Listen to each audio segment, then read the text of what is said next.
என் பெயர் மகாபலி. இது தமிழ்நாட்டு மகாபலி. இயற்பெயர் இந்திரசேனன். கொள்ளு தாத்தா இரண்யகசிபு. அவர் மகன் பிரகலாதன். அந்த பிரகலாதனின் பேரன் நான். இந்த மகாபலி ஆட்சியில் மக்கள் அனைவரும் செல்ல செழிப்போடு மகிழ்ச்சியோடு மன நிறைவோடு வாழ்ந்தனர்.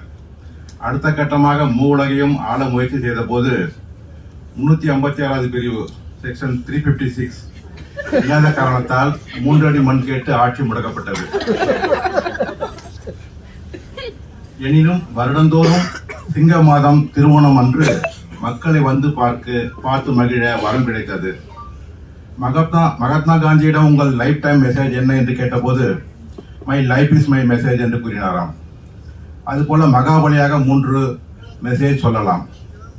எவ்வளவுதான் நன்றாக வேலை செய்தாலும் நம் சக்திக்கு மீறி வேலை செய்தால் அது ஆபத்தாக முடியும். நாம உண்டு நம்ம வேலை உண்டு என்று இருப்பது நல்லது என்பது ஒரு செய்தி.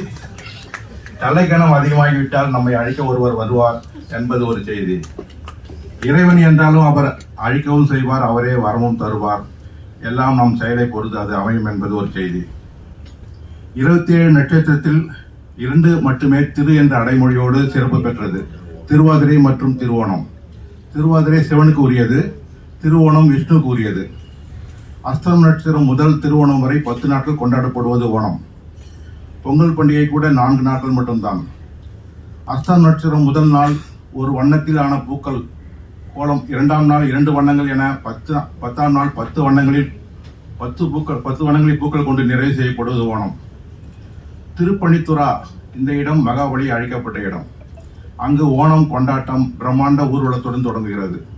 சித்திரை நட்சத்திரம் 2ஆம் நாள் தங்கள் வீடுகளை சுத்தம் செய்து, சுவாதி நட்சத்திரம் 3ஆம் நாள் தனக்கும் பிறருக்கும் ஆடைகள் நகைகளை வாங்கி, விசாக நட்சத்திரம் 4ஆம் நாள் சாத்தியா விருந்துக்கான தயாரிப்புகள் தொடங்கி அறுவடை செய்த பொருட்களை விற்பனை செய்து, அனுஷம் நட்சத்திரம் 5ஆம் நாள் ஆரன்முளா பார்த்தசாரதி கோவிலில் கொடியேற்றி வல்லம் களி, அதாவது பாம்பு படகு போட்டி நடைபெறுகிறது.